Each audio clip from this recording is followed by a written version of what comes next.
when we're talking about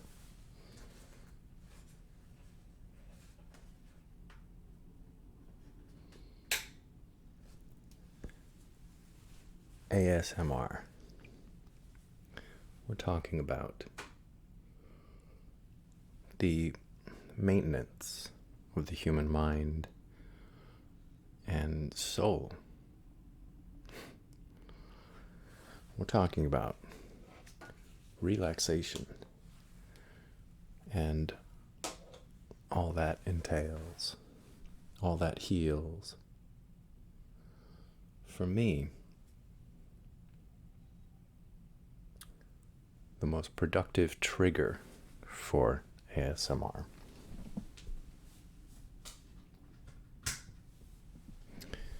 is by far voice.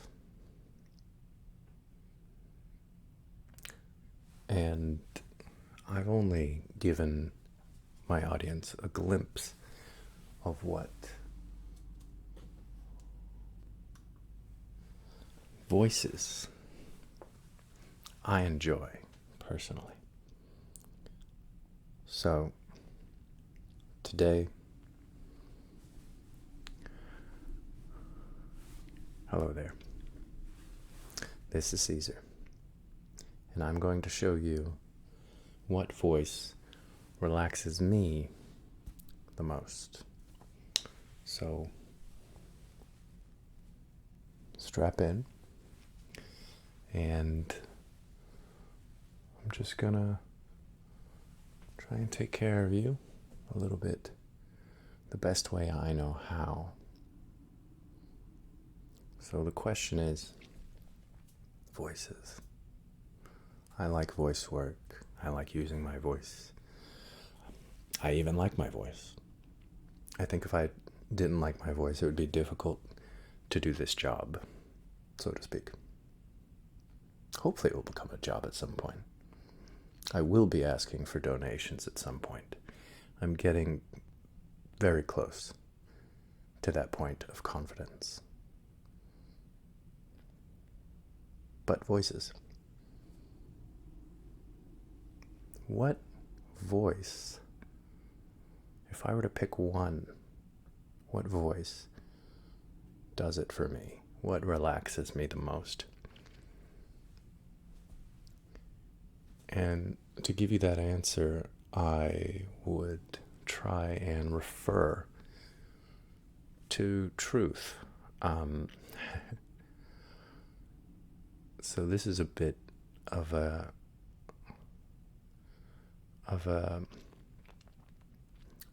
little bit of a private thing, but it's something that's so relevant to ASMR that I feel it's time to share it with you. So this voice I'm going to share with you is what I use to calm myself down. Now, I either do this voice aloud or I imagine this voice and it helps me calm down. I'd say if I were to characterize this voice that I'm going to show you soon, after a little bit more info, I would say that this voice is sort of my inner self. As serious as I take life and as much of a perfectionist as I am, I also just want to fool around. I want to have fun. I want to make fun of things. And I want and enjoy staying calm. I want to stay calm, and I enjoy being calm.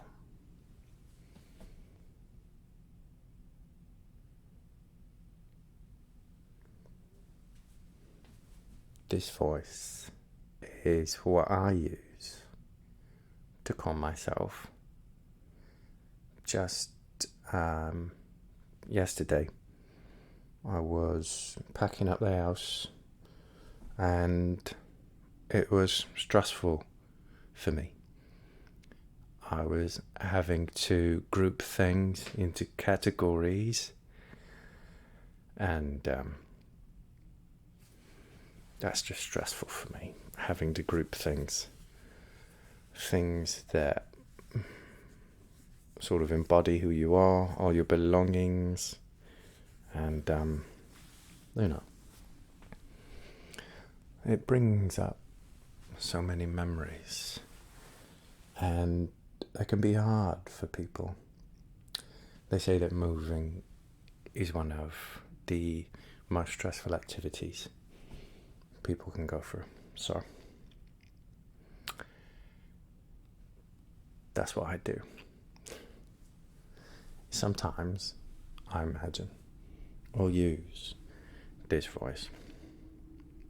And when I ran my business in the same way, I used this voice to calm myself down while I had to produce a lot of coconut milk in sometimes a short amount of time. It's very stressful. And I had to think of something to talk about in this voice. So I want to go over something I've been thinking about quite a lot. So this is a twofer. Got two big things for you. One, the reveal of this voice. And I usually do it pretty briefly, so it's kind of weird doing it a lot, but if you take it slow, as the voice does, then it shouldn't be too much of a problem. You can see there's a lot of vocal fry in the voice, and I quite like that.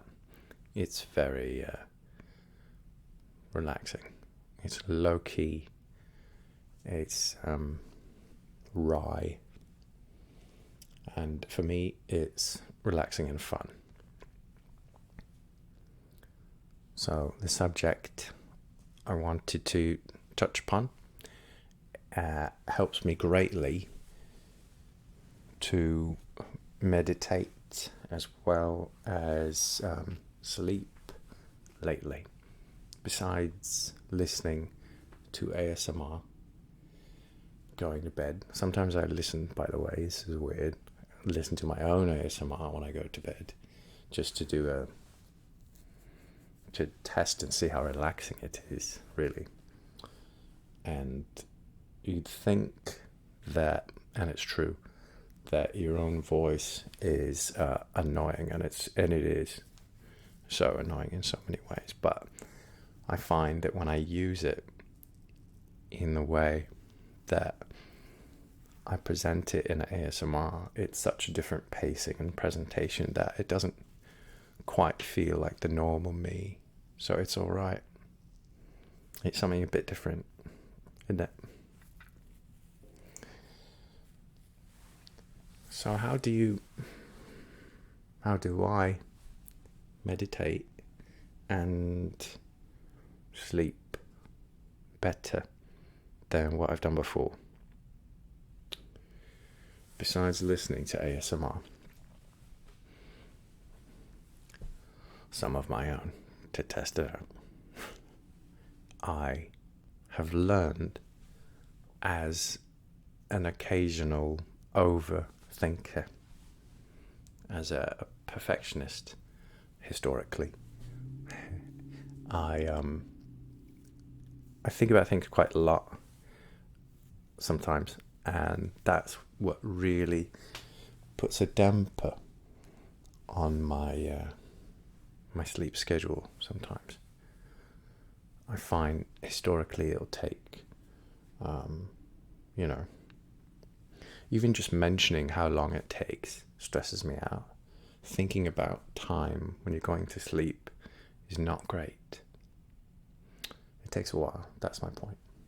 So how do I not pay attention to time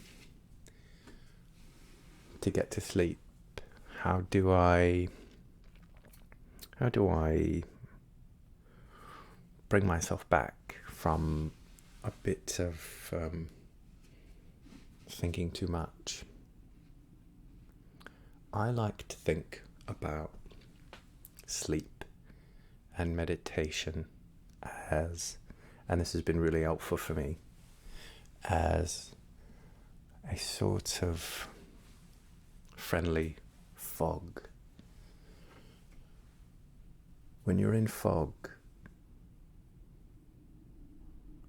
sometimes it's comforting because you can't know exactly where you are, who's around, and it makes it seem like you're kind of alone but not, and it's that mystery that I quite like, and I want to get to, and that's what I do. I try and get back to the fog in my mind,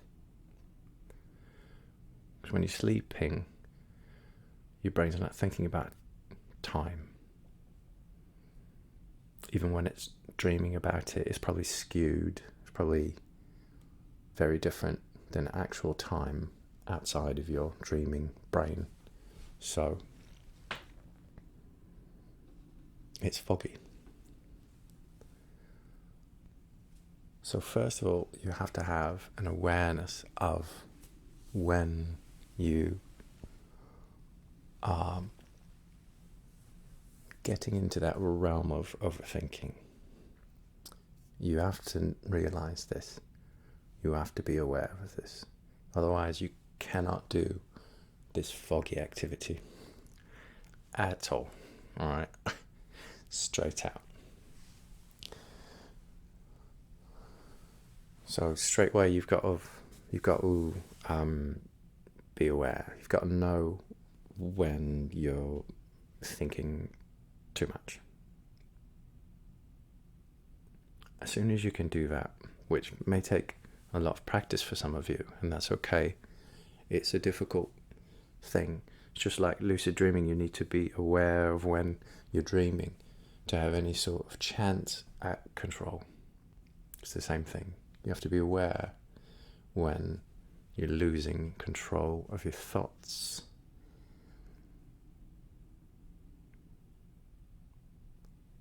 So when you're trying to meditate or go to sleep, you're trying to relax, and you notice yourself getting too far,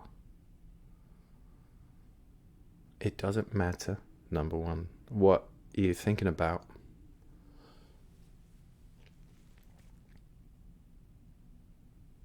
Number two, it doesn't matter how long you've been thinking about it. And number three, all the other details about it. How maybe stressful that subject you were thinking about briefly was. Don't worry about any of those details. Those don't matter. And that's what helps you come back to the fog. When you notice yourself going too far out, thinking too much, being a bit overactive, you can conceptualize, you can picture yourself in, you can imagine fog all around you. And this is what works well for me. You're amongst fog. Within fog, time doesn't matter. Your location matters much less. And it's even deflects sound, reflects or dissipates. So sounds are different because there's so much moisture. Everything's different. There's a bit more conceptual distance between you and others, and the concept of time even. So just picture fog. You don't even need to think of the word fog. Don't make it difficult. Keep it simple. You notice yourself lying down, sitting up, doing whatever you're doing, trying to relax, maybe go to sleep. And you notice yourself. Don't get mad at yourself. That's number one. You can't. That's not going to help. You've got to just picture the fog and be in it. And as soon as you notice that you're in the fog and it's comforting and it's pillowy, soft, it gives a buffer between you and reality.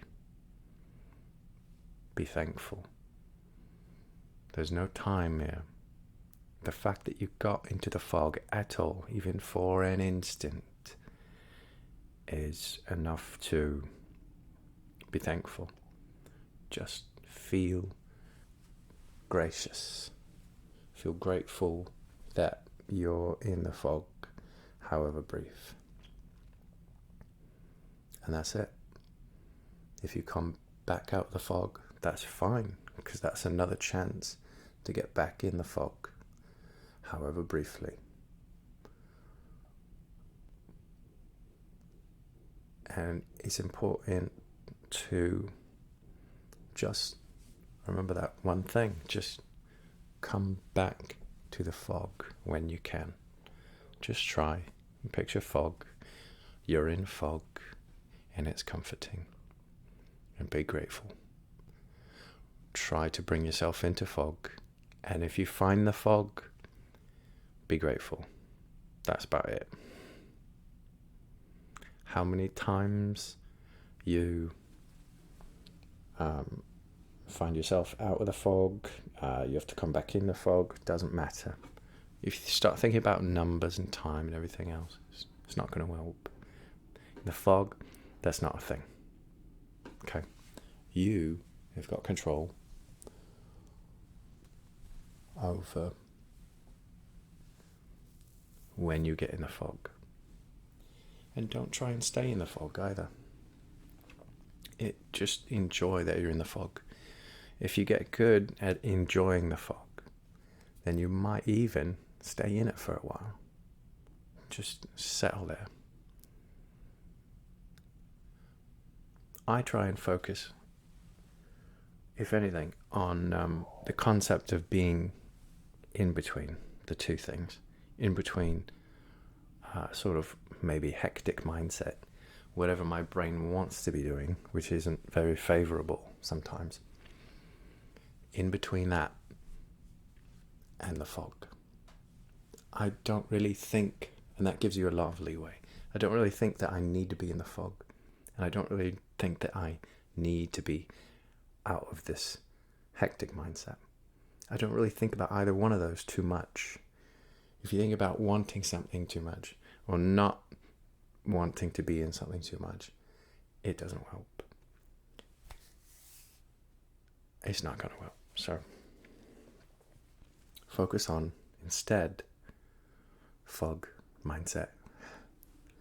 Focus on this. Everything in between. Notice that there's so much room in between the fog and what you usually do. There's so much space there. That's so much to pay attention to.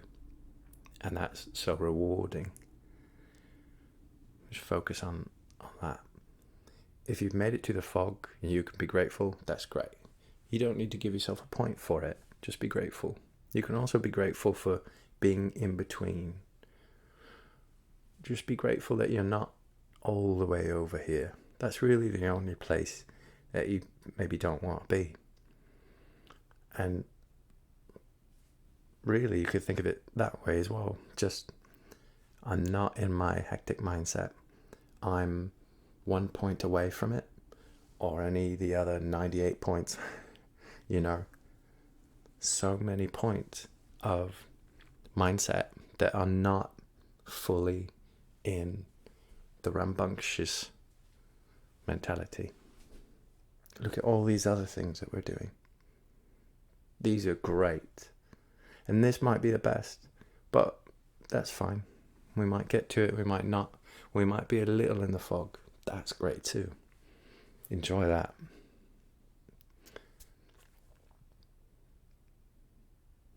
Bring yourself back to the fog. If you're in the middle, I like to think, as long as I'm bouncing in between, that takes so much time away from being here in the not so great place. If I'm anywhere else, like I said, it's great. Be grateful for not being there. Realize that, don't try to calculate or anything, but realize that you're saving so much time and energy just not being there. You're umpteen times better at relaxing, not being at 100, let's say. You don't need to be there. We're relaxing. We've got to relax, and we're going to try. So that's what we're doing. Is take ourselves out of this place, just however briefly, however little, and that's fantastic. Be grateful for however much in the fog you can get. It starts to get foggy even 1 point away, and over here you're surrounded by fog. There's muffled sounds. Who knows about time? Doesn't matter. You can dream up all sorts of other fantastic things if they come to you in the fog.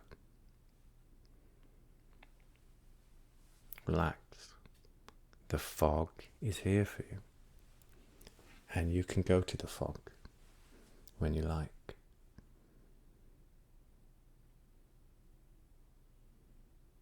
Bouncing back and forth. Being in between. That's where you want to be. You're not there. Great. You're anywhere but there. And eventually your brain likes it so much. My brain's starting to like it quite a bit. And it takes to it. And it quite likes it. I quite like it.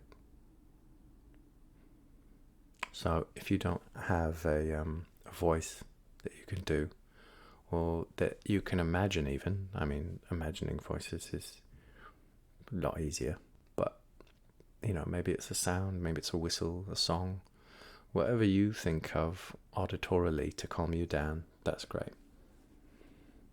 But I just wanted to explain this concept of the fog, my fog, to you. And it helps, if even for a moment. And to close out, I want to thank you for staying with me this long, if you've made it, because that is great that you've, number one, enjoyed this voice, maybe as much as I do, probably not. But also that you've been able to listen to that sort of presentation of this concept, because for me they're really related.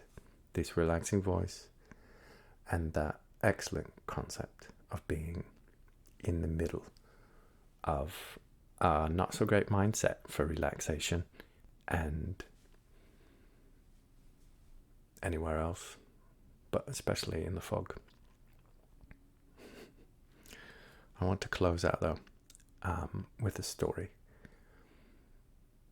and I'll try and make it into a story. It's kind of a short bit of facts, but let's try. So, still using the voice, of course. Mel Blanc, a very famous voice actor. He did Bugs Bunny, Tweety Bird, I think Elmer Fudd. I think he did Fred Flintstone and Bonnie Rubble. He worked for I don't know, Warner Brothers, and he lived in Los Angeles. And there was a place in Los Angeles that was quite dangerous.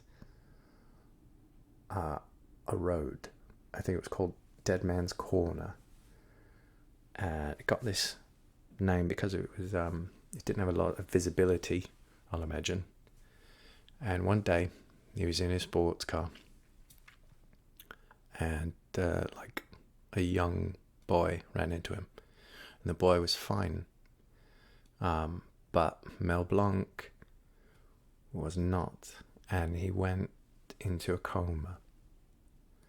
And this fantastically talented voice worker went into a coma for 1 week, and at 2 weeks, he was in a coma for 2 full weeks. One of the medical staff, I think it was a nurse or something, tried something different.